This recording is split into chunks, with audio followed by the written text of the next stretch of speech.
Bien, reiterando el saludo a las partes que concurren, siendo horas 11 de la mañana con 2 minutos de hoy día 11 de agosto del año 2025, la Quinta Sala Penal de Apelaciones Nacional, integrada por los jueces superiores Quispe Auca como presidente, Felices Mendoza y Odiseo Bueno, se instalan para llevar adelante audiencia de apelación de auto en el expediente 203-2024-10. Se encarga la dirección de debates a la señora juez superior María Esther Felices Mendoza, quien tendrá a su cargo la conducción del desarrollo de la presente audiencia. Adelante, doctora. Muchas gracias, señor presidente. Buenos días con todos. Vamos a acreditar a las partes que han concurrido a esta audiencia de apelación. Señorita fiscal, buenos días. ¿Sí vas a acreditar? Buenos días, señores magistrados. Buenos días con los demás presentes. Por el Ministerio Público, Patricia Pérez Calderón, fiscal adjunta superior, especializada en delitos de corrupción de funcionarios con competencia nacional y perteneciente a la primera Fiscalía Superior, especializada en delitos de corrupción de funcionarios, con domicilio en la avenida Abancay 491, Mezanine, correo electrónico pperez@mpfn.gov.pe. Doctora, en esta audiencia me apoyará como interconsulta a la doctora Melissa Angulo, que pasará a acreditarse. Muy bien. Gracias. Buenos días, señorita jueza superior. Buenos días al colegiado presente, a todos las partes intervinientes, conforme lo ha dicho la fiscal superior. Mi calidad es de interconsulta. Mi nombre es Melissa Angulo Mantilla, fiscal adjunta provincial del equipo 5 del EFICOP. Gracias. Gracias. La defensa del investigado Mateo Castañeda Segovia. ¿Sí vas a acreditar? Buenos días. Muy buenos días, señora presidenta, señores miembros vocales, fiscal superior, fiscal provincial Angulo. Mi nombre es Andrea Bardales Magallanes, con registro en el Colegio de Abogados de Lima, 85089, correo electrónico castaneda-y-menacho-abogados@gmail.com, casilla SINOE 32299 y otros datos consignados en autos. Gracias. ¿Su patrocinado va a estar presente en la audiencia o usted lo va a representar? No, señora magistrada, yo lo voy a representar. Correcto, estando entonces completas las partes procesales para llevar a cabo la audiencia, se da cuenta que viene en apelación la resolución 14 del 24 de junio de 2025, que declaró infundado el pedido de tutela de derechos planteado por la defensa técnica del ciudadano Mateo Grimaldo Castañeda Segovia, encaminado a declarar la nulidad de la declaración testimonial del testigo protegido 8-2024, así como las 3 actas de reconocimiento efectuadas por el testigo protegido 8-2024 y el acta de verificación y corroboración de información efectuada por el testigo protegido 8-2024, todas planteadas por la defensa técnica de Mateo Castañeda Segovia.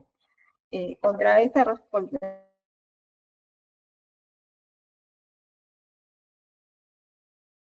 resolución ha interpuesto recurso, ha planteado el recurso Eduardo Riga Bernal, abogado de Mateo Castañeda Segovia. Señorita abogada, usted, ¿el investigado ha cambiado de abogado o usted puede explicarnos por qué interviene en esa apelación, este recurso? Sí, señora magistrada, hacemos defensa conjunta con el doctor Eduardo Barriga Bernal. Ah, ya, correcto. O sea, ya están acreditados en autos. Sí, señora magistrada, tanto en este incidente como en el principal. Ya, perfecto. Muchas gracias. Entonces, le pregunta, este recurso de apelación ha sido bien concedido tanto en primera instancia como por la Quinta Sala Penal de Apelaciones mediante resolución 19. ¿Verifica en su recurso impugnatorio? Sí, señora presidente, persistimos en nuestro recurso impugnatorio. Ya, muy bien. Le concedemos 7 minutos para que exponga los agravios que le causa la resolución venida en grado. Muchas gracias, señora presidenta, señores vocales, fiscal superior, con su venia voy a iniciar a sustentar mi recurso impugnatorio contra la resolución número 14 que declara infundado nuestro pedido de tutela de derechos debido a nuestra solicitud que pedimos en la tutela de derechos de nulidad y exclusión de las actas elaboradas de manera simultánea de un hoy testigo protegido ya develado, el señor Juan Enciso Torres, por carecer de certeza respecto a la intervención de personas que han intervenido en las referidas actas y asimismo que no cumplen con los parámetros procesales de utilización de prueba establecidos en el artículo 159 del Código Procesal Penal, ni con lo establecido con los artículos 120 y 121 del mismo cuerpo normativo. En buena cuenta, señores magistrados, para poner en auto, se trata de actas elaboradas un mismo día, el 19 de abril del 2024, de manera simultánea por la fiscal Angulo Mantilla, quien, por un lado, realizó actas con el testigo Diego Saavedra Uchiñagua, con presencia de la policía, con presencia del testigo y con presencia de la propia fiscal. Y por otro lado, y al mismo tiempo, y de manera simultánea, tenemos las actas elaboradas por la misma fiscal Angulo Mantilla el mismo 18 de abril, pero solamente ella y el testigo protegido Juan Enciso Torres, quien supuestamente se presentó de manera libre y voluntaria a una investigación que se encontraba secreta. Es decir, nadie tenía que tener conocimiento sobre la existencia de esta investigación. Ahora bien, respecto a los argumentos que fundamentamos nuestro recurso impugnatorio, en la que solicitamos se revoque la resolución número 14 y en consecuencia se declare fundado nuestro pedido de tutela de derechos, tenemos los siguientes argumentos. Como primer punto, el juez de primera instancia señala que no existe contradicción en la información consignada en las actas del 19 de abril y la ausencia momentánea de la representante del Ministerio Público. Al respecto, tenemos que el juez no ha valorado nuestro anexo número 7 que hemos adjuntado en nuestra tutela de derechos. Esto es el ingreso y salida del testigo Diego Saavedra Uchiñagua, en la que figura 2 entradas y 2 salidas. Estas circunstancias no están escritas en el acta de visualización y extracción y visualización de imágenes del testigo Diego Uchiñagua, donde figura un solo inicio y un solo final. Esto no se condice ni con la supuesta corrección material que se dio mediante la disposición 13, donde existe un acta aclaratoria donde la propia fiscal realiza de manera unilateral, es decir, ella misma con el testigo Diego Saavedra, sin citar a las partes, cuando la investigación ya se había levantado el secreto de la investigación. Es decir, que la fiscal tenía la obligación de citar a todas las partes procesales para realizar cualquier cuestionamiento, aclaración y o preguntas que tuviera con el testigo y no hacerlo de manera unilateral como sí lo hizo. En esta acta que tiene con el testigo Diego Saavedra Uchiñagua, se consigna que la culminación de la diligencia fue a las 20:45 horas. Sin embargo, del registro oficial del Ministerio Público, donde todos tienen acceso, el testigo salió a las 18:14:50, es decir, más de una hora antes de la hora en la que señala la propia acta suscrita por la fiscal Angulo Mantilla. Si bien es cierto, esto genera pues una falta de certeza y verosimilitud en cuanto al contenido del mismo. Si bien es cierto, la casación 1626-2019 Cusco, que fue invocada por ambas partes, permite las correcciones materiales y o adicionales siempre y cuando no alteren lo sustancial. Pero en el presente caso no se trata de un error material, se trata de un error de ubicuidad por parte de la fiscal Angulo Mantilla, quien, como ya lo dije, pretendió corregir este error con un acta aclaratoria del 1 de julio del 2024. Ojo, cuando la investigación ya no estaba secreta. Quien lo realizó de manera unilateral con el testigo. Solo ella misma para autocorroborarse que en efecto tiene toda validez esa acta, sin la presencia de las partes procesales. Como segundo punto de nuestro recurso impugnatorio, tenemos el considerando 6.6 de la resolución impugnada, que señala que es válida la delegación hecha por la fiscal a la policía para la conducción temporal de la investigación, en tanto quede registrada formalmente y sea susceptible de control judicial y contradicción. No obstante, debemos señalar que el acta del 19 de abril del 2024 se realizó cuando la investigación se encontraba secreta, es decir, no tuvo la intervención de las partes, no hubo contradicción, no hubo ejercicio de derecho de defensa de ninguna parte procesal. Por lo tanto, no se puede admitir esta delegación hecha por la fiscal a la policía. Sin embargo, la Fiscalía tiene la facultad de delegar temporalmente la conducción de la investigación a la policía. Sin embargo, esta debe ser aplicada y utilizada según la naturaleza de la diligencia. Pues en el presente caso se trata de una diligencia de exhibición, visualización y visualización de una investigación secreta, donde la Fiscalía, según su propia teoría del caso, debe seleccionar qué imágenes apoyan su tesis, no delegar esto a la policía. Ahora, debemos considerar también que según el acta de exhibición de Diego Saavedra y el acta aclaratoria realizado de manera unilateral, figura que la fiscal se ha retirado de la diligencia 3 minutos después de iniciada la misma, cosa que se contradice con el argumento del ACUO en el considerando 6.5, que señala que no hubo una afectación porque solamente se ausentó de manera momentánea. Sin embargo, si nos fijamos en el acta y en el acta aclaratoria, la fiscal se retiró más de 8 horas de lo que duró la diligencia. Entonces, esto no es una ausencia momentánea, sino permanente. Esto no cumple con lo establecido en el artículo 221.2 del Código Procesal Penal, que señala que toda exhibición y selección de imágenes tiene que ser ordenado por el juez o el fiscal. No señala a la policía. Esto es por la naturaleza de diligencia, no se puede delegar a la policía. Como tercer punto, tenemos el argumento 6.15 de la resolución impugnada, que señala que no existió una afectación al debido proceso con la elaboración de actas en simultáneo. No obstante, debemos señalar que las actas del testigo protegido 8/2024 fueron utilizadas como elementos de convicción para configurar un supuesto peligro procesal, tanto en la detención preliminar como en la prisión preventiva contra mi patrocinado Mateo Castañeda, que en ambos incidentes fueron revocadas en segunda instancia.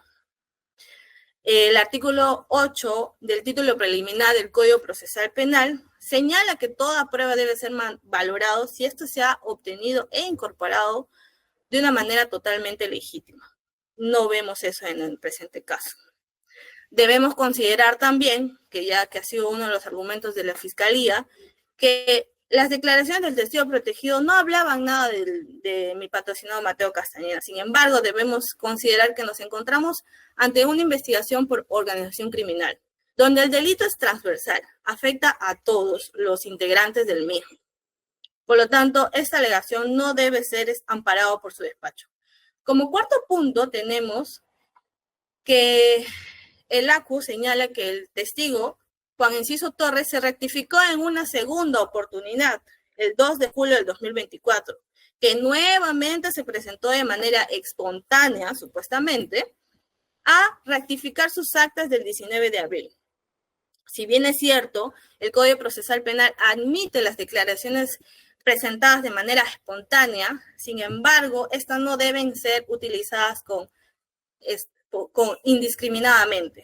Este mismo fundamento ya lo ha señalado la Sala Penal Especial en el expediente 14-2020, en la ratio decidendi y en el considerando 5.3 octavo párrafo, que señala que la Fiscalía o la Policía no deben recibir declaraciones espontáneas de manera indiscriminada, sino que solo podrán hacer en un contexto de una diligencia urgente o imprescriptible. esta motivación debe ser calificada y motivada. Sin embargo, en el presente caso no vemos esa motivación. Debemos considerar también que el testigo protegido tenía calidad de colaborador eficaz en otra carpeta de la misma EFICOP. Y esto era de público conocimiento desde el 12 de febrero del 2024, antes de su presentación libre y voluntaria, supuestamente, en las oficinas de EFICOP. Este testigo, Juan Enciso Torres, tenía condición de colaborador eficaz en otra carpeta, en el equipo 3 de EFICOP. Pero, según la reciente ley 31.990, en el extremo de las fases de corroboración del proceso de colaborador eficaz, señala que todas las reuniones deben ser con presencia del abogado de manera imperativa. Es decir, que siempre tiene que acudir con su abogado defensor.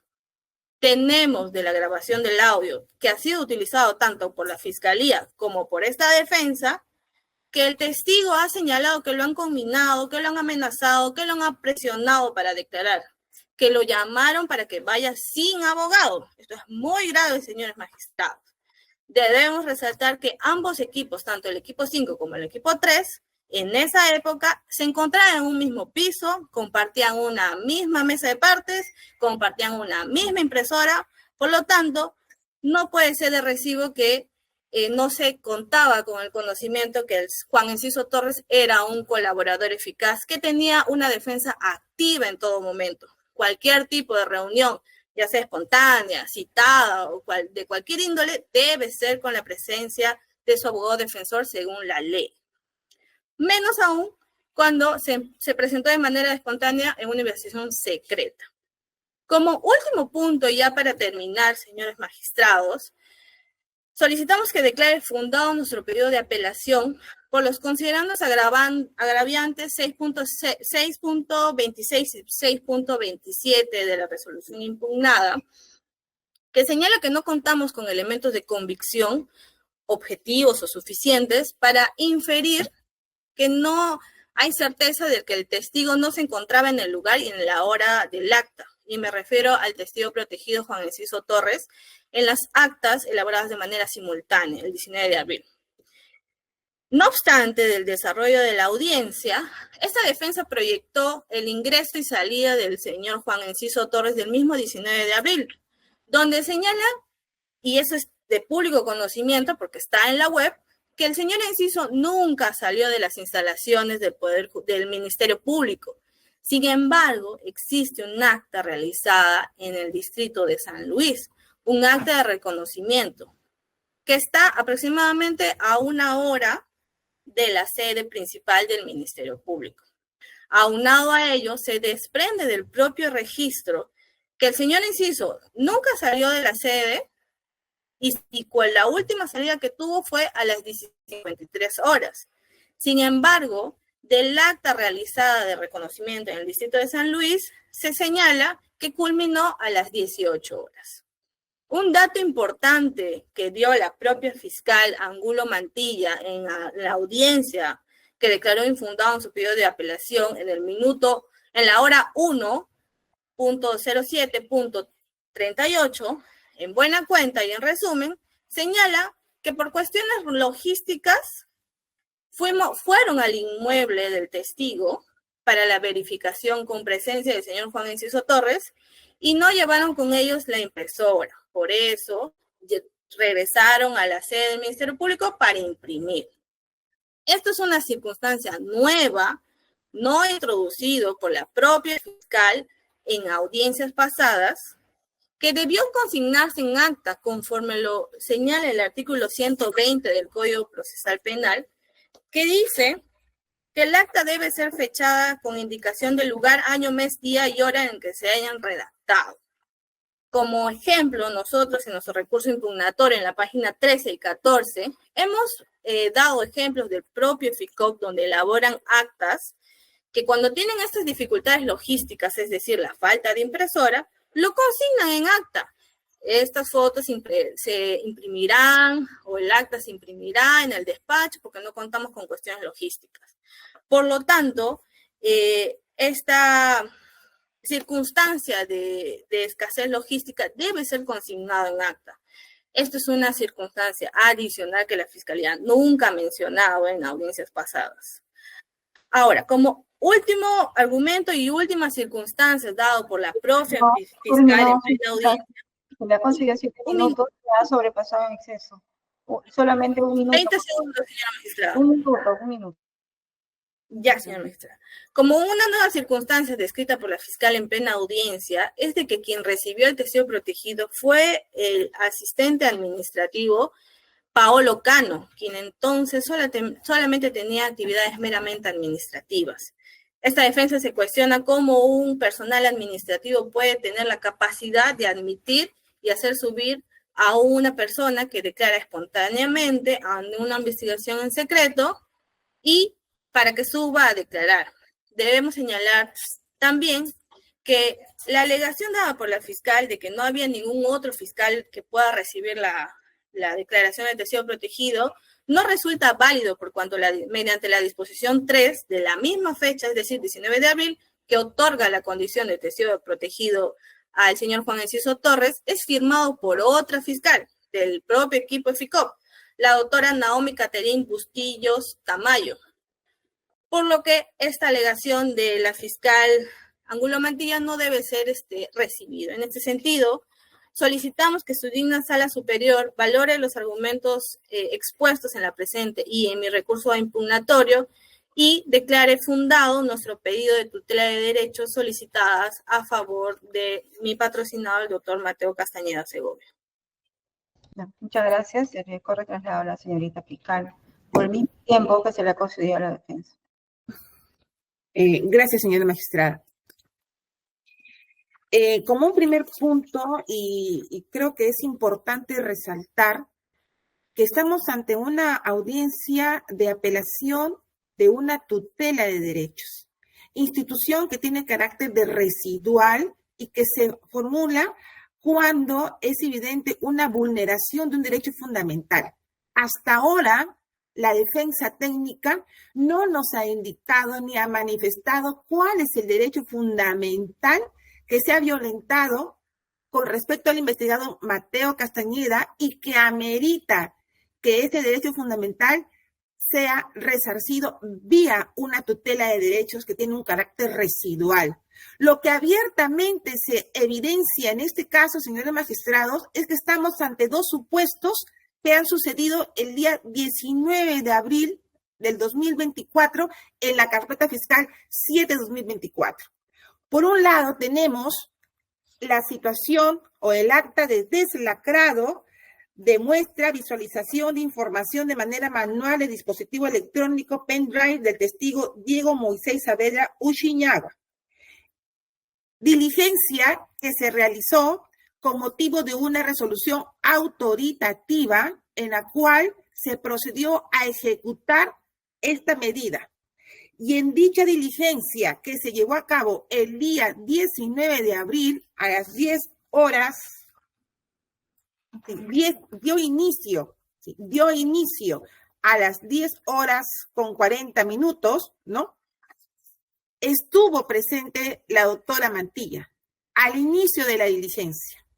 Y ella lo ha expresado, y así lo ha recogido el señor juez en la resolución que viene en grado, que se retiró y delegó a la policía que continuara con la diligencia, lo cual es totalmente válido, toda vez que nos encontrábamos ante una investigación que había sido declarada secreta y que se estaban realizando actos urgentes y que en virtud de lo establecido en el artículo 65, inciso 2 y 67, inciso primero del Código Procesal Penal, ¿no? Vigente al momento en los cuales se estaba ejecutando la diligencia, la fiscal a cargo dispone que el personal policial continúe con la misma por tener carácter de urgente e inaplazable. Entonces, señores magistrados, esta acta, que no ha sido materia de una tutela de derechos y cuya exclusión tampoco ha sido solicitada por la defensa, sino que está haciendo una comparación presuntamente entre dos situaciones que han ocurrido el 19 de abril. La diligencia de deslacrado del testigo Saavedra Uchiñagua, ¿no? Y posteriormente la declaración del testigo protegido Juan Enciso. ¿Y qué es lo que pasó con el testigo protegido Juan Enciso? Esta persona se presentó voluntariamente a la fiscalía desconociendo que la información que tenía guardaba vinculación o relación con el caso en las cuales estaba con la carpeta fiscal 7-2024, investigación contra Wilberto Nicanor Boluarte Segarra y demás y otros investigados. En esta situación, al acercarse a la fiscalía, se levantó un acta de concurrencia de testigo para declaración voluntaria. Y acá se firma, la cual dice, siendo el día viernes 19 de abril a las 10:25 en una de las oficinas del Equipo Especial de Fiscales contra la Corrupción del Poder, Equipo 5, ubicado en la avenida Bancay, la fiscal adjunta provincial Melissa Yoshina Angulo Mantilla, por comunicación y disposición del fiscal provincial Carlos Ordaya López, se levanta la presente anda dejando constancia que en minutos antes de las 10:25 concurrió de manera voluntaria a este despacho fiscal una persona indicando que tiene conocimiento sobre presuntas influencias ilícitas de parte de Wilberto Nicanor Boluarte Segarra dentro de Provías descentralizada, lo que guardaría relación con los hechos que se vienen investigando de manera preliminar en la carpeta 7-2024. Este es el punto principal. Ha mencionado a la persona de Paolo Cano, que en ese entonces tenía la condición de asistente.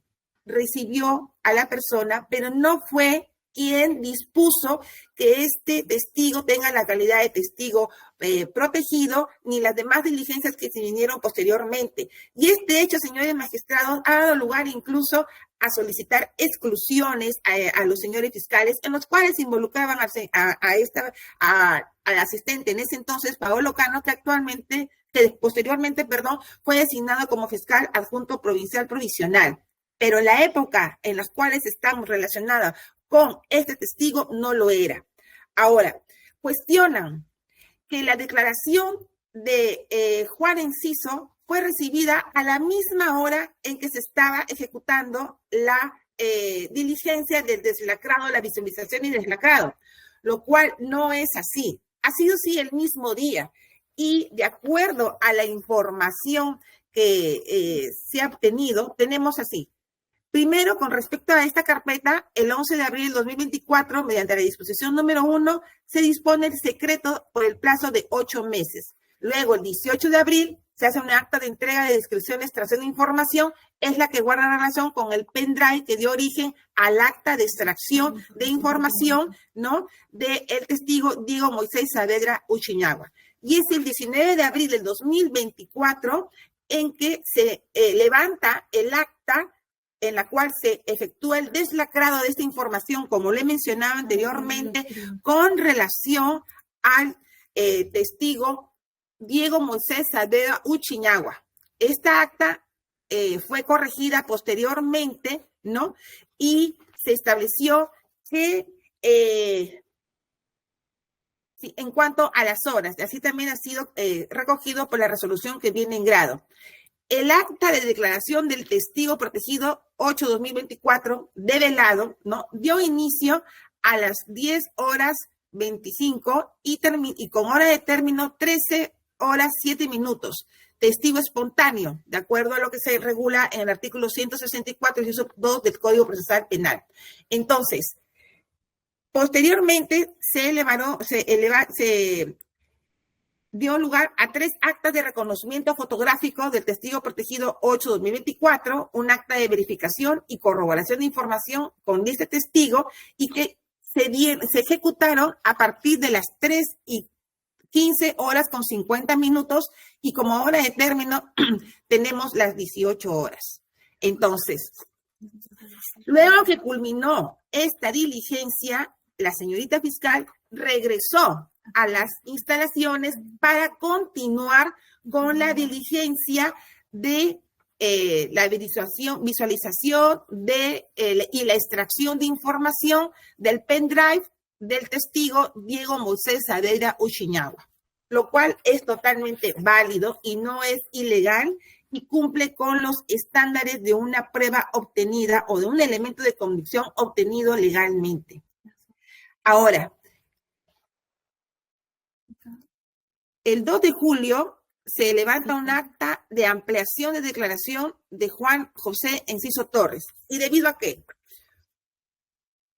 El 30 de junio del 2024 salió un reportaje en Panorama donde el abogado del investigado Mateo Castañeda y el mismo abogado Eduardo Barriga salen a indicar en una declaración pública y de fuente abierta de que el testigo protegido 8-2024 era la persona de Juan José Enciso Torres, una identidad develada, lo cual es grave, señores magistrados, ante una investigación que estamos ante una presunta organización criminal.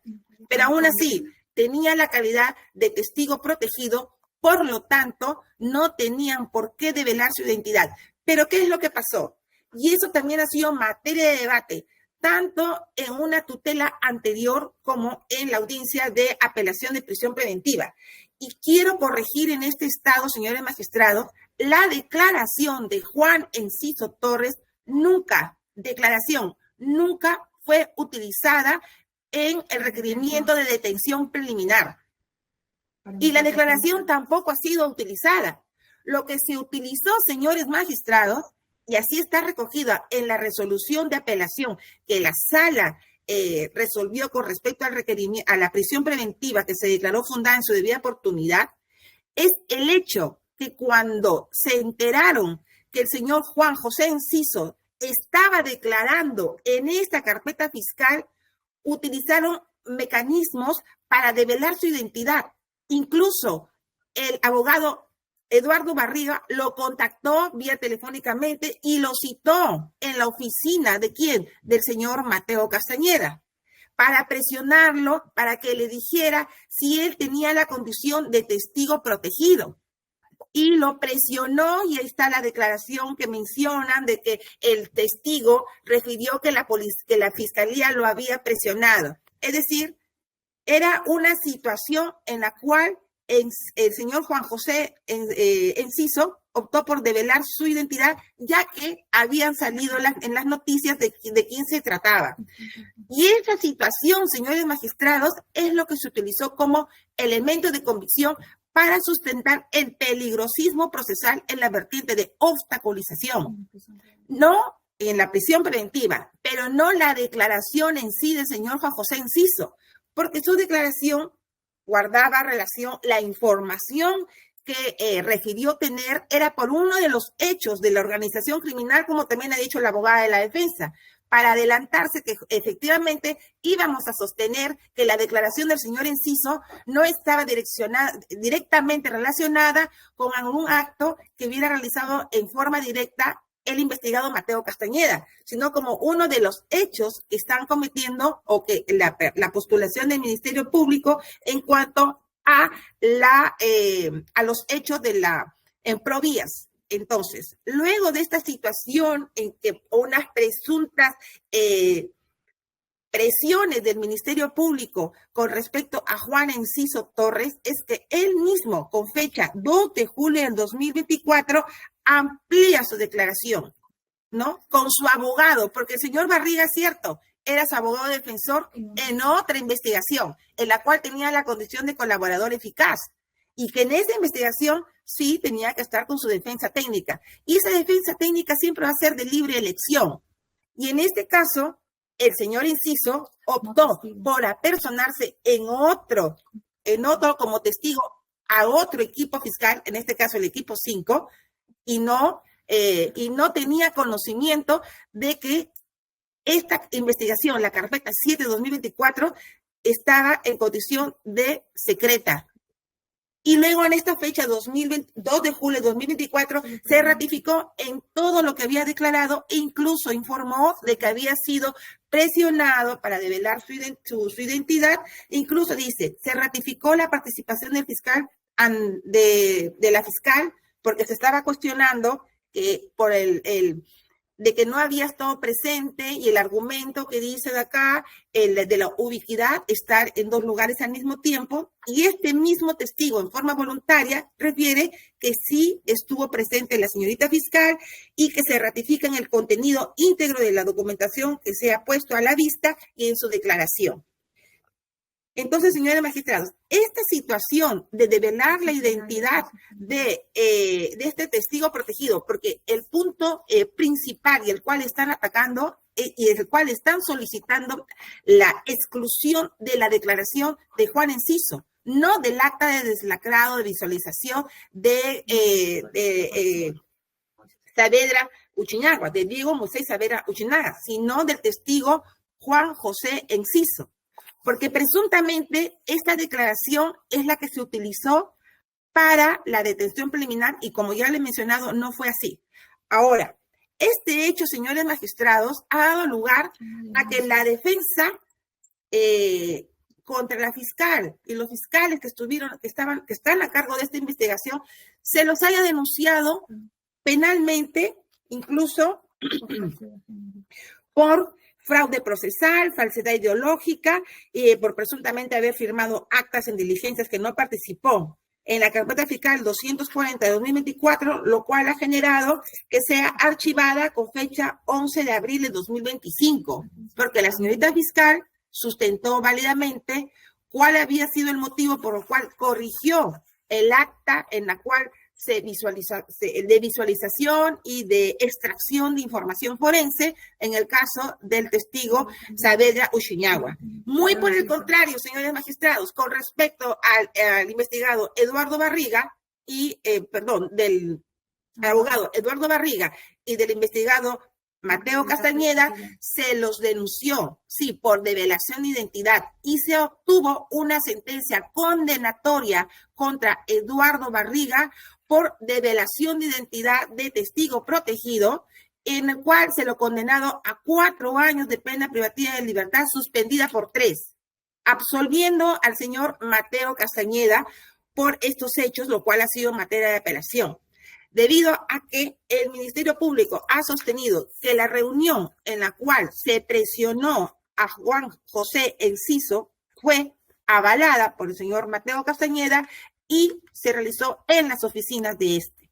Entonces, lo alegado por la defensa en cuanto a que el señor juez en la resolución que viene en grado no ha valorado el anexo que había presentado con respecto al ingreso y salida del señor Saavedra, Diego Saavedra Uchinaga, ¿no? Es una impresión que han obtenido la defensa, una impresión que no ha sido obtenida en forma regular, pidiendo una información objetiva de la Fiscalía en cuanto a la hora de ingreso y salida de este testigo, ¿no? No tiene las garantías regulares, legales, para darle una valoración adecuada. Pero lo cierto del caso es que el señor juez, en la resolución que viene en grado, ha dado las razones suficientes para sustentar la corrección del acta de deslacrado de muestra visualización. Ha explicado, ¿no?, de acuerdo a lo regulado en el artículo 124 del Código Procesal Penal, que guarda concordancia con el artículo 172 del Código Procesal Civil, ¿no?, en las cuales se permite la aclaración, correcciones de las resoluciones, siempre y cuando no se cambie lo sustancial, lo resuelto. En este caso, como bien lo ha señalado el señor juez en la resolución, estamos ante una diligencia técnica de deslacrado, que no hay una resolución sobre el fondo, y ha estado en la presencia con el personal idóneo para la sustracción de esta información. Y luego, cuando ha culminado el secreto de la investigación, se les ha puesto en conocimiento a las partes de todos los elementos de comisión que se han obtenido durante el periodo que ha estado secreta la investigación, para que puedan ejercer su defensa como lo señala la ley. La corrección del acta hemos escuchado aquí a la defensa que se ha efectuado sí cuando se concluyó el secreto de la investigación y de acuerdo a su valoración, a su criterio, que es un argumento de defensa, esta corrección debió realizarse convocando a la defensa, lo cual el Ministerio Público ha considerado que no era necesario por cuanto se estaba realizando solamente una corrección material en cuanto a las horas, pero no en sí era un acto de investigación en los cuales se tendría que haber notificado a todas las partes. Entonces, como lo he mencionado, señores magistrados, hasta el momento no se ha explicado cuál es el derecho fundamental que se ha violentado, en este caso, al investigado Mateo Castañeda. No se habla de una presunta violación al debido proceso, lo cual el tutela de derechos, en este caso, se tendría que haber encontrado el mecanismo legal adecuado para cuestionar estas actas, que no es vía tutela de derechos, toda vez que no se ha mencionado acá cuál es el derecho fundamental que se ha violentado, como lo he mencionado desde un primer inicio. Entonces, señores magistrados, consideramos que la resolución que viene en grado cumple con los estándares de una motivación debidamente reforzada, adecuada, dando las razones, las explicaciones suficientes para haber concluido que se declare infundada la tutela de derechos formulada por la defensa técnica del investigador Mateo Castañeda, por lo que el Ministerio Público solicita que se confirme con arreglo a ley. Bien, muchas gracias. Se le concede 3 minutos a la defensa para que pueda realizar su derecho a réplica solamente en función a lo expuesto por el fiscal que usted considere que no ha sido materia de su exposición. Sí, señora magistrada, muy sucinta. En principio, hemos señalado que afecta a nuestros derechos al debido proceso y a la legitimidad de la prueba establecidos en el artículo 8 del título preliminar. Asimismo, en la resolución de su despacho, en el considerando 1.3, segundo párrafo, el acuerdo plenario 2-2010 contempla la posibilidad de solicitar vía tutela de derechos la exclusión de actos de investigación que padezcan de esta patología y que se están sirviendo de base para medidas cautelares o sucesivos actos de investigación, conforme ya lo he señalado, porque así ha sido utilizado en el requerimiento de prisión preventiva, en el hecho, exactamente en el hecho 4 como elemento de convicción número 39 y como elemento de convicción número 23 en el peligro de obstaculización. Otro punto que tengo que señalar, señora magistrada, es que si bien es cierto, como bien dice la fiscal, el señor Juan Enciso Torres era colaborador en el equipo 3, pero como colaborador y según la ley, tiene la obligación de decir todos los actos delictivos que tenga conocimiento, cosa que no sucedió. Simplemente lo que hizo fue ir como una persona natural, que ya todos tenían conocimiento que era colaborador eficaz y en el mismo EFICOP, a decir supuestamente hechos delictivos.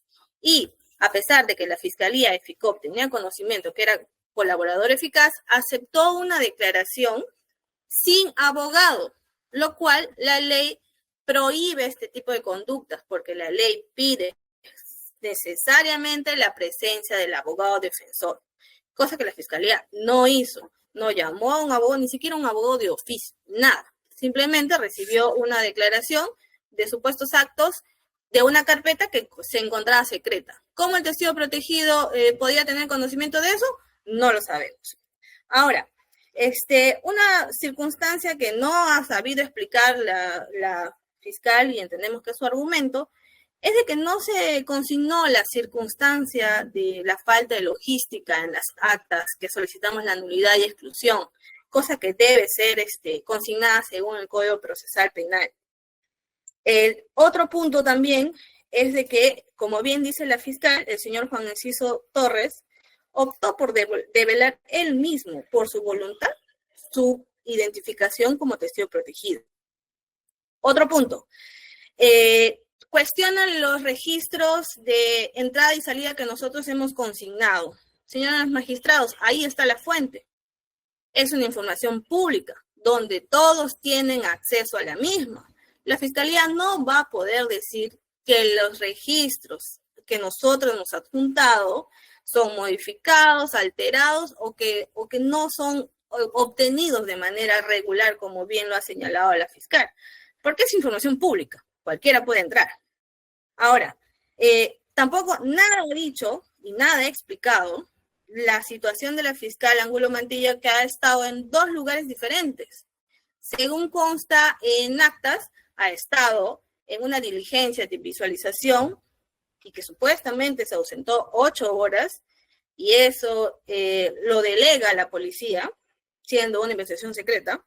Y por otro lado, ha estado en el distrito de San Luis. Y para aumentar a este argumento, no obra en el registro de visita del señor Juan Enciso, que salió de la sede central del Ministerio Público.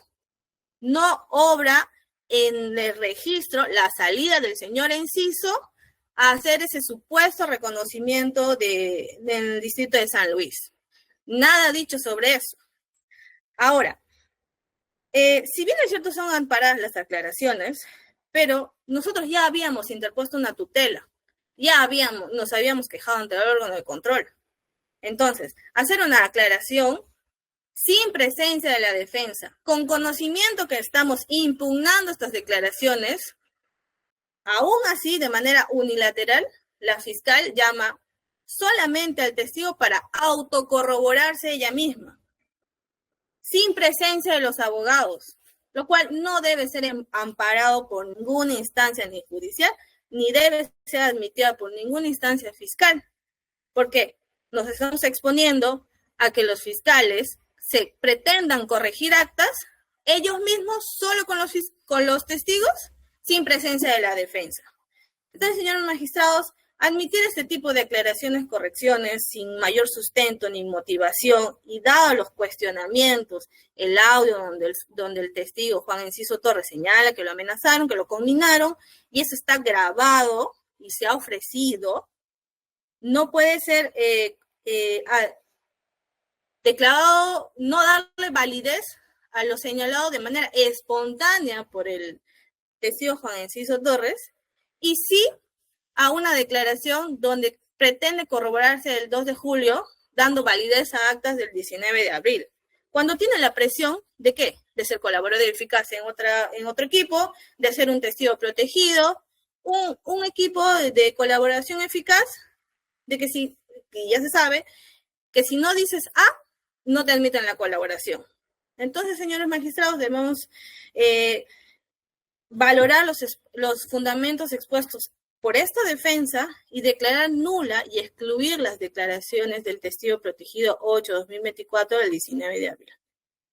Yo entiendo que los números pueden ser un poquito complicados, señor magistrado, pero nosotros hemos hecho un cuadro que especifica todas las entradas y salidas tanto del testigo como del testigo Juan Enciso Torres, que los números no van a mentir, los registros no van a mentir. Ya expuso eso, señorita abogada. Sí, señora magistrada, eso es todo. Señorita fiscal, si quiere hacer alguna réplica. Sí. Gracias, señora magistrada. Hemos escuchado lo manifestado por la abogada Bardales y es muy grave y temerario lo que acaba de manifestar, que si el colaborador eficaz no cumple con lo que dice la Fiscalía, no es declarado como colaborador eficaz.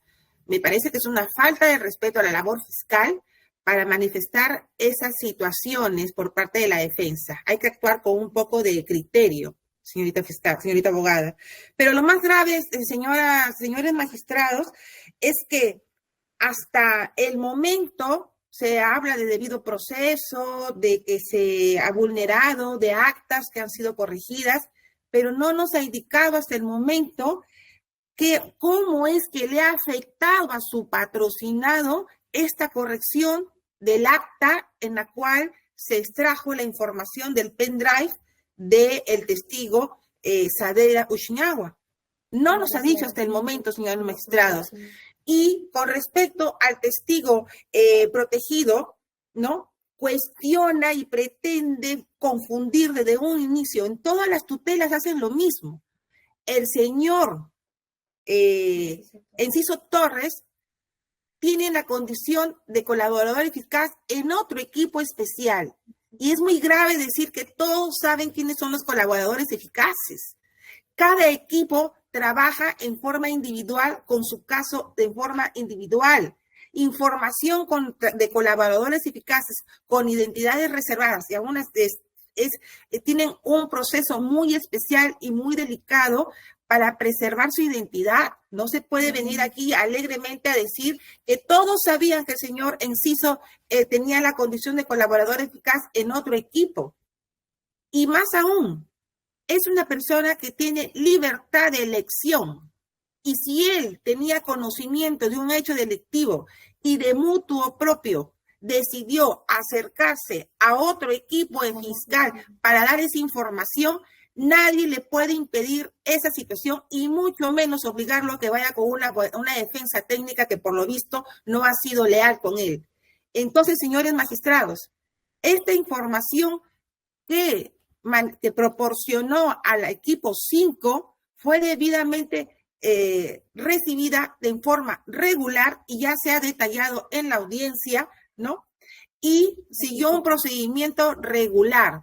Cuestionan aquí la ubicuidad de la señorita fiscal que estuvo en esos momentos y cuestiona también que no se haya establecido o no se haya detallado en el acta de que no contaban con los equipos de impresión. Sí, que en algunas oportunidades se opta por levantar el acta manualmente en el lugar donde se encuentran los hechos, o también es válido, señores magistrados, y eso ya ha sido debatido arduamente, de que se tomen la información y se levanten el acta en otro lugar, siempre con la anuencia de las partes. Y hay que resaltar, ambos personas, tanto el testigo Saavedra Uchiñagua como Juan Enciso Torres, han manifestado en forma voluntaria y han dicho de que el día 19 sí estuvieron presentes en las horas que se ha registrado en las actas, que estuvo presente la señorita fiscal Melissa Angulo, y eso es más válido y objetivamente ante documentos obtenidos sin los procesos regulares de esa información numérica y que los números dicen todo. Sí, efectivamente, señor magistrado, es innegable que ese documento está en el expediente, ha sido anexado. Y así el señor juez también lo ha recogido en esta resolución, que no hay una certeza específica de las horas, toda vez que ambas personas han reconocido que han declarado el contenido de su declaración, en este caso de Enciso Torres, y de que se produjo la diligencia de extracción en el caso del señor Rodríguez Achinagua, y que la Fiscalía obtuvo esos elementos de comisión de manera regular, sin violentar derechos fundamentales, y han cumplido con notificarse a las partes para que hagan valer sus derechos de defensa. Entonces, señores magistrados, consideramos que la resolución que viene en grado ha sido emitida con arreglo a ley y debe de confirmarse. Muchas gracias. Vamos a pasar al estadio de preguntas de aclaración. Señorita abogada, su pedido en concreto, de acuerdo a la exposición que realiza, es que usted cuestiona la ubicuidad, o sea, el hecho de que la fiscal no estuvo presente o se habría consignado que estuvo en dos lugares a la misma vez, en relación a la declaración de Diego Saavedra, que era la revisión del USB, ¿no? Y en el otro caso, la recepción del testigo protegido, que luego se develó su identidad, a Juan Enciso Torres. Frente a ello, la Fiscalía ha emitido una disposición 13 donde corrige lo que usted ha advertido, ¿no? Esta falta de consignar el acta en que estuvo en ambas diligencias a la misma hora. Pero lo cierto es en qué medida esto le afecta a su patrocinado. Sí le hemos escuchado que la declaración del señor Juan Enciso Torres, la Fiscalía lo ha usado para requerir la prisión preventiva, es lo que he escuchado en el fundamento específicamente, lo ha usado, ha señalado en el elemento 39 y 23, me parece, de la prisión preventiva. Quisiera que usted precise ello, ¿no? O sea, en el sentido, ¿cuál es el derecho fundamental que le ha vulnerado a su patrocinado, pero individualizado, ¿no? Porque si leemos la declaración del señor, no hay atribución de incriminación de su patrocinado, sino de otros investigados. Entonces, quisiera que me explique puntualmente en qué medida le ha afectado la vulneración a un derecho fundamental que amerite no la nulidad, sino la exclusión, porque como dice la fiscal, la nulidad es a través de otra articulación, ¿no? Acá lo que usted está postulando, acudiendo a la tutela de derechos, es a la exclusión, más que la nulidad, aunque en su escrito dice nulidad, ¿no? Pero en todo caso, quiero que me precise muy puntualmente, porque ya le hemos escuchado largamente su exposición. Sí, señorita. Bien, señora magistrada, muchas gracias por la pregunta. Es más, agradezco la pregunta porque, si bien es cierto, ellos lo corrigen mediante la disposición 13, pero ¿en qué se basa la disposición 13? En una acta declaratoria, después de nosotros habernos quejado, de haber realizado de manera literal, de haber citado al testigo sin presencia de la defensa, de autocorroborarse ella misma y simplemente emitir una disposición de corrección de error material, señora magistrada, no es una corrección de error material. Ahora, ¿de qué forma nos ha afectado? Como usted bien ha señalado, estos elementos de las declaraciones del testigo protegido 8/2024 fueron utilizados en la prisión preventiva. Y no solamente como un peligro procesal o un peligro de obstaculización, sino también para configurar el delito de organización criminal, que a la fecha mi patrocinado sigue siendo investigado por este delito. La afectación aún subsiste. Más aún que a la fecha, mi patrocinado cuenta con una medida de comparecencia con restricciones. Estos elementos fueron utilizados para que den esa medida con restricciones. La afectación a la fecha subsiste. Y algo muy puntual que debo corregir es de que no es de que el testigo o el colaborador eficaz tiene la libertad de declarar a quien quiera y con cualquier abogado. A él la ley lo obliga a declarar todos los hechos que tengan conocimiento, que tengan contenido ilícito, ante el fiscal que tiene su colaboración. Y el fiscal decidirá si deriva o se queda con ese hecho. Pero tienen la obligación de hacerlo y tienen la obligación de que esté con el abogado defensor. No podían decir que todos los equipos tienen conocimiento de los colaboradores eficaces, que dijo que es muy grave lo que señalé, pero esto ya era de público conocimiento a través de los medios de comunicación antes de que la fiscal Melissa Angulo Mantilla lo reciba como testigo protegido. Esto ya era de público conocimiento, ya era develado. Eso es todo, señor. Claro, sí.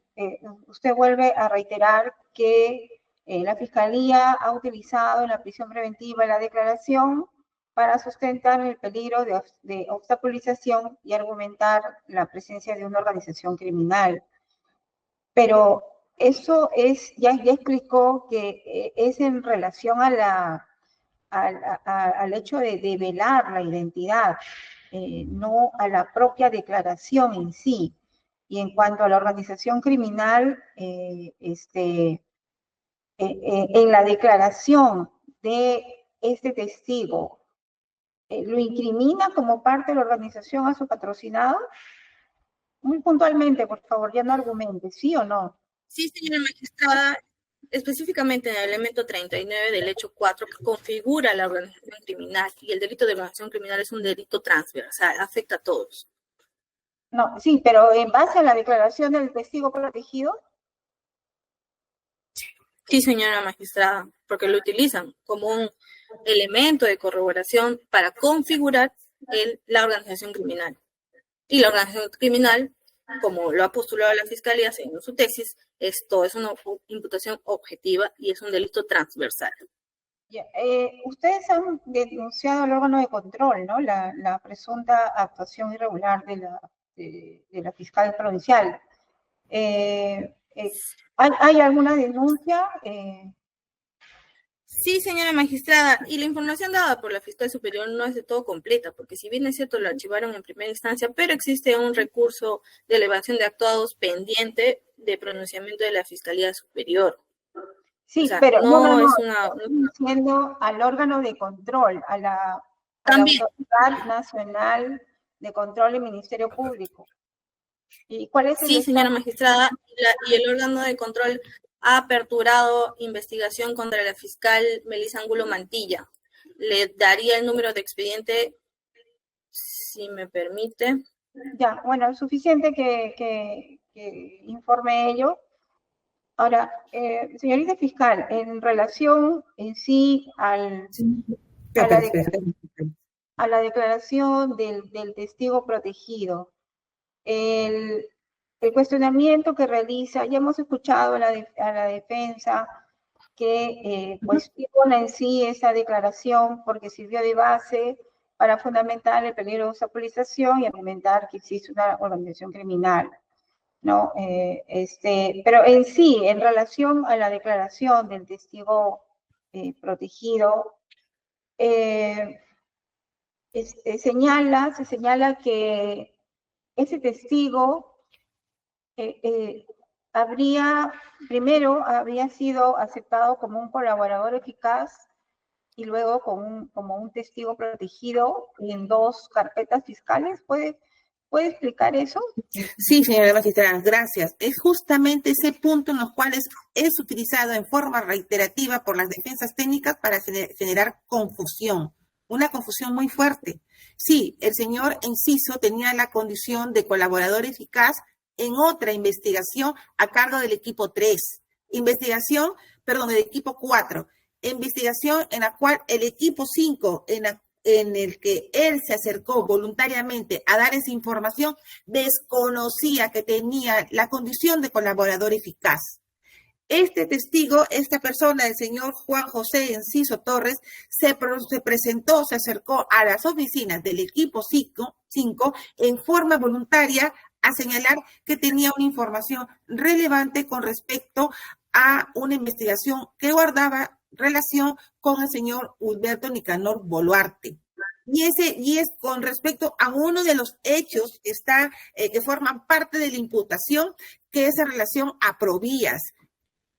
Aclarando, señora magistrada, que la imputación contra el investigado Mateo Castañeda es por el hecho 5 de ser el brazo legal de la organización criminal. Esa es la postulación del Ministerio Público y así fue sustentado en la prisión preventiva y en la apelación. Y incluso estas tutelas de derechos, señores magistrados, vienen siendo presentadas desde el 7 de agosto desde el 15 de julio del 2024, antes que se debatiera la audiencia de prisión preventiva, que es incluso antes de que se presentara, porque el requerimiento de prisión preventiva se presentó el 7 de agosto de 2024.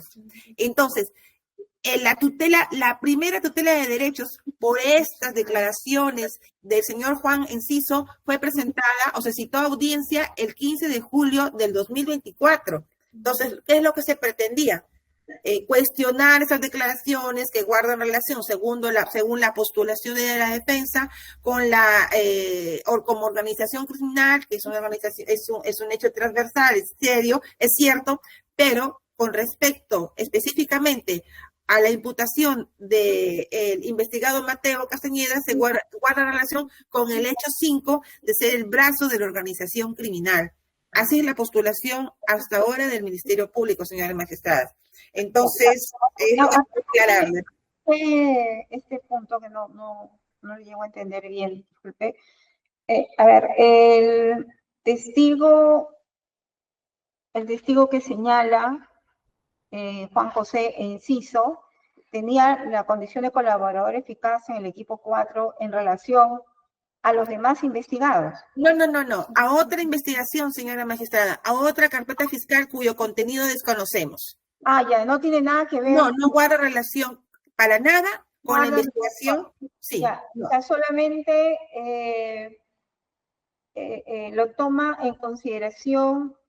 No entiendo. A ver, él tenía la condición de colaborador eficaz, pero por un hecho distinto, por otro caso, no tiene que ver con ninguno de los investigados. Así es, señora magistrada. Por eso es que siempre he reiterado que se pretende confundir, porque para el criterio de la defensa técnica, como ellos eran, porque también ya no son abogados del señor Enciso, eran abogados de Juan José Enciso en la investigación a cargo del equipo 4, donde él tenía la condición de colaborador eficaz, y de acuerdo a ley, toda declaración que tenía que expresar en esa investigación tendría que hacer sí con la asistencia de su defensa técnica, pero para el criterio de ellos, si él tenía una información sobre cualquier otro hecho, él tenía que acudir a la instancia correspondiente a declarar sí con su abogado. Y este es el punto que ellos cuestionan, que él no se presentó con su abogado defensor, lo hizo en forma voluntaria, sin defensa técnica, a declarar. En otro hecho totalmente distinto al que tiene como colaborador eficaz. Ahora, en relación a su participación como testigo protegido, usted señala, bueno, es en la carpeta donde está comprendido todos los investigados. Sí. No solamente el señor Mateo Castañeda, todos están comprendidos ahí. Sí, todos están, sí, señora magistrada, todos están todos los investigados. La investigación es contra el señor Nicanor Boluarte, el señor Mateo Castañeda, son como 25 investigados. Y la declaración voluntaria del señor Enciso solamente guarda relación con el hecho 4, que es en la cual se vincula directamente a investigado Nicanor Boluarte por el caso de Provías. Es lo que, sí, en ese caso el señor Enciso no menciona absolutamente en nada en su declaración al investigado Mateo Castañeda. Por eso es que el Ministerio Público refiere cuál es el perjuicio que le ha generado esta declaración, ¿no?, del señor Enciso. Ya, entonces la declaración del señor Enciso era para esclarecer el hecho 4. Sí, de Provías. No el hecho 5, que era la investigación al señor Mateo. Sí, el hecho 5 es considerado a él, al señor Castañeda, brazo legal. Brazo legal, de la precisión. Sí. Ya, y la declaración no tiene nada que ver con el hecho 5. No. ¿Qué tiene que decir, señorita abogada? Es importante que usted dé respuesta a lo expuesto por la fiscal. Por favor, que sea sí, puntual. Señora Sí. Puntual. Como bien la fiscal lo ha dicho, la fiscal superior, y está grabado, el delito de organización criminal es transversal, lo que da esta defensa también yo ya lo he señalado. Es decir, que afecta a todos, salvo la Fiscalía Superior diga que el señor Mateo Castañeda Segovia no pertenece a la organización criminal. Dudo mucho. Dice también que el señor Juan Enciso Torres fue cuando fue a declarar de manera espontánea. ¿Cómo va a declarar de una investigación si estaba en secreto? ¿Cómo tienen conocimiento de eso? Ahora, no es el criterio de esta defensa de que tiene que estar con el abogado que está en la colaboración, que tiene que decir todo en el proceso de colaboración.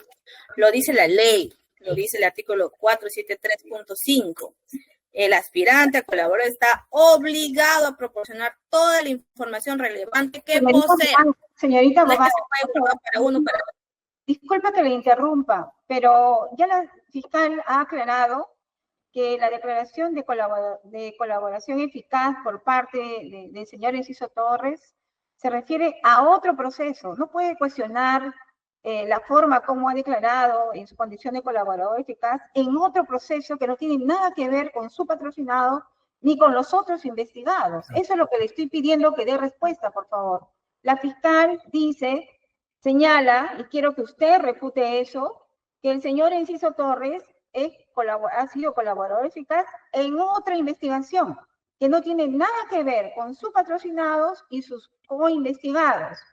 Él ha declarado como testigo protegido del hecho 4 y no del hecho 5, donde está involucrado su patrocinador. Eso quiero que dé respuesta, por favor. No se vaya por la tangente. Ok, señora magistrada. Con lo último que usted ha dicho, ¿cómo el testigo protegido Juan José Enciso Torres tenía conocimiento del hecho 4, si la investigación estaba secreta? La relevancia de que nosotros señalamos de que el señor Enciso era colaborador, que lo hemos dicho en otra carpeta, en otra fiscalía, sí le hemos dicho, no estamos queriendo generar confusión, pero la ley le obliga a él decir todos los hechos que tenga conocimiento, que tengan contenido ilícito. No puede guardarse una información para una fiscalía, para otra fiscalía. La ley da la posibilidad al fiscal de quedarse con ese hecho o derivarlo a la fiscalía que corresponda. Esa situación no se dio, señora magistrada. Y ahora, ¿cómo nos afecta la declaración del testigo protegido? Fue configurado como en el hecho 4, como organización criminal.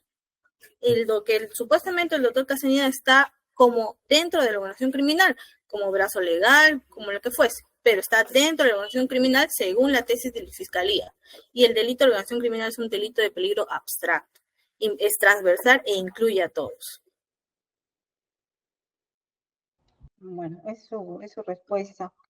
En relación a lo que señala la defensa, señorita fiscal, y que el señor Juan José Enciso se habría presentado voluntariamente, se había recibido su declaración. ¿Por qué no se le pidió que esté presente su abogado? ¿A qué se debe? Sí, señora magistrada. En primer lugar, lo hemos indicado en todas las audiencias en que se ha cuestionado esta declaración del señor Enciso, en que él se presentó a la fiscalía desconociendo de que se llevaba a cabo una investigación y él, al momento de expresar qué es lo que quería declarar, informó hechos en relación al señor Nicanor Baluarte. Y al recibir en primer momento la información sobre qué quería declarar, es que la fiscalía advirtió que guardaba relación con la investigación que se tenía ya y que tenía el carácter de secreta en relación a esta presunta organización criminal que tiene diferentes hechos. Y esa información que él tenía relación con el hecho 4 de Provías. Es así que se siguió con este trámite. Ahora, reitero, la Fiscalía desconocía sobre su condición de colaborador eficaz en otra investigación y aquí ha sido totalmente válido cómo se ha recepcionado y se optó, señora magistrada, en recibir en forma inmediata esta información porque él le manifestó a la Fiscalía que tenía temor sobre su integridad, que por la información que tenía quería que se preservara su identidad y que se actuara de la manera más inmediata con respecto a esta información. Por ello que la Fiscalía, en base a esta solicitud, optó por tenerlo como testigo protegido en un primer momento y no como un colaborador eficaz, porque se tenía que corroborar esa información y seguir el procedimiento regular. Ya. La última pregunta, en relación a lo que cuestiona también la defensa, ¿qué relación hay con la declaración de Diego Saavedra en una carpeta fiscal con la declaración que efectuó Juan Enciso Torres en otra carpeta fiscal, pero que tendrían relación una y otra? Sí, no, lo que pasa, señora magistrada, es que la postulación del Ministerio Público de esta organización criminal tiene 5 hechos, ¿no? Distintos. Uno es el copamiento de prefectos y subprefectos en distintas regiones, y regiones de San Martín. Y justamente la declaración o la información de este testigo Saavedra Uchinagua, guardaba relación con la localidad de San Martín. Primero, en un primer momento, el 18 de abril es que se recepcionó, el 18 de abril se levanta el acta de entrega, descripción, extracción de información de dispositivo electrónico que había proporcionado este testigo Diego Moisés Saavedra Uchinagua. Y es el 19 de abril en que se hace el acta de deslacrado, la extracción de los dispositivos electrónicos. Y esto es en relación al hecho 1, que es sobre prefectos en la localidad o en la región de San Martín. El hecho 4 es distinto, es con respecto a Provías, a la designación de funcionarios en Provías. Y es lo que había informado el señor Enciso Torres en su debido momento. Claro, o sea, quiere decir que este caso ha sido investigado por diferentes grupos de FICO. No. Es un solo grupo, señora magistrada, que es una sola carpeta fiscal, es la carpeta 7-2004, que tiene 5 hechos. Y esos 5 hechos es investigado por el equipo 5, un solo grupo. Pero con diferentes fiscales, porque la defensa señala que la declaración de Diego Saavedra se llegó en forma simultánea con la declaración de Juan Enciso Torres. Sí, cuando el señor Enciso Torres se acercó a la fiscalía, se levantó un acta de concurrencia, y esta acta de fecha 19 de abril es firmada por la doctora Melissa Angulo, ¿no? Porque es la única que se encontraba en ese momento en el despacho. El equipo 5 sí lo conforman varios fiscales, pero en ese entonces solamente eran 3 fiscales. En ese momento se encontraba la doctora Angulo, y es quien le firma el acta de concurrencia de testigo para declaración voluntaria. Sí, y las otras 2 fiscales que formaban el equipo especial estaban en comisión de servicios. Es por ello la necesidad como ya se tenía la diligencia del señor Saavedra Uchinagua y se presenta el señor Enciso Torres, y ante la presencia solamente urgente de una sola fiscal, porque también se ha cuestionado que hay una disposición, la firma la doctora Naomi Bustillos, que tenía en ese entonces la condición de fiscal provincial, y es quien firma las disposiciones, pero ella estaba en otro grupo, en otro equipo, pero como el fiscal provincial del equipo 3 no se encontraba en ese momento, es que ella firmó. Se obtuvo la encargatura del equipo 5 en ese momento, es por ello que firmó la disposición. Ya, pero en cuanto a la recepción de la declaración, fue con la intervención de la doctora Melissa Angulo y también la ejecución de las demás actas que se ha hecho mención el día 19 de abril. Ya, correcto. ¿Algo tiene que decir, señorita abogada, puntual, por favor?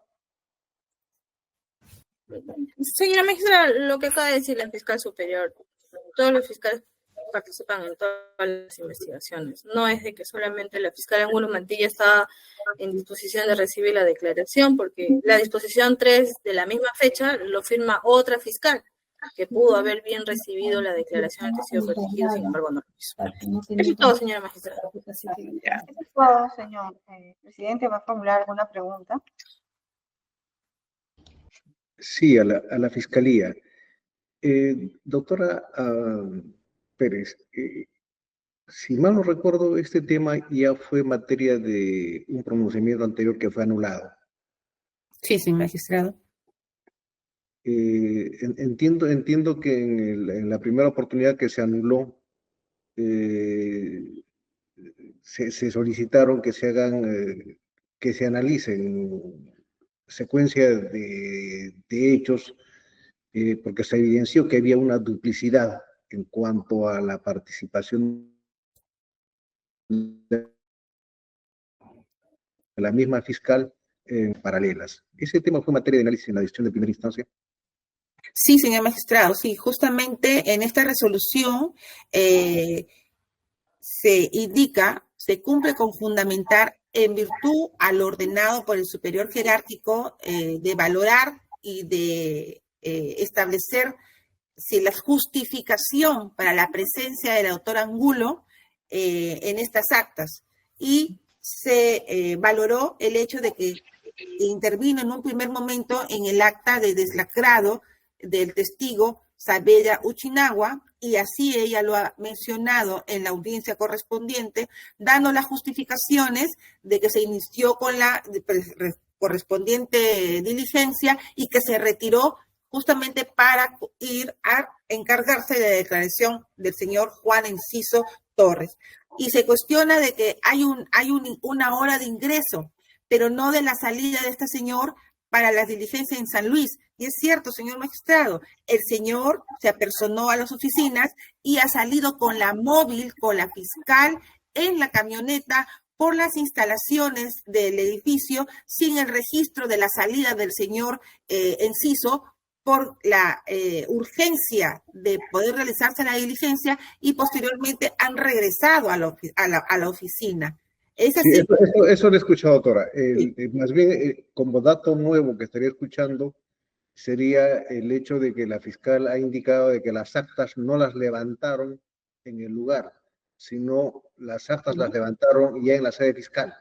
¿Así tengo que entenderle? Acta nada más de verificación del inmueble. Sí, me refiere la señorita fiscal que ese hecho solamente sucedió con la última acta de la verificación del inmueble. Sí, esa acta se elaboró en las oficinas de la Fiscalía. Las otras actas sí se elaboraron en el mismo lugar. Sí, en el mismo lugar. Bien, bien, gracias. Sobre lo preguntado, si la defensa técnica quiere aportar concretamente, doctora Bardales. Sí, señor magistrado, bueno, que la Fiscalía Superior nada ha dicho sobre un hecho incontrovertible. Que No, el señor doctora, Juan Enciso Torres... sobre lo que se ha preguntado, doctora, cada parte ha tenido amplitud de tiempo para exponer sus posiciones. Ahora estamos en una estación de preguntas y pedido de aclaraciones. Sobre lo que he preguntado al Ministerio Público, si desea aportar algo a ese tema. No nada nuevo, doctora. Sí, señor magistrado, ahora ha dado una nueva circunstancia de que el señor Enciso Torres había salido de la movilidad. Sin embargo, no hay ningún elemento que corrobore dicha versión y tampoco está consignado esta nueva circunstancia en el acta. Bien, seguramente estos temas han sido mencionados en la audiencia de primera instancia, por eso estoy pidiendo precisión. No, señor magistrado, Bien, doctora, eso es todo mi parte, señora directora de debates.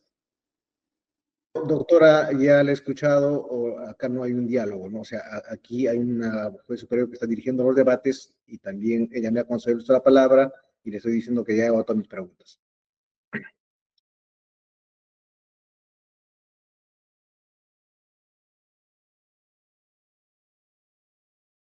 Su audio, doctor Audicio. ¿Va a formular alguna pregunta, doctor? Disculpe. No le escuché, creo que ha habido interrupción de la señal. Solo una pregunta, doctora Bardales. Usted mencionó que esta declaración estaría siendo utilizada en un requerimiento de prisión preventiva que al final fue revocado.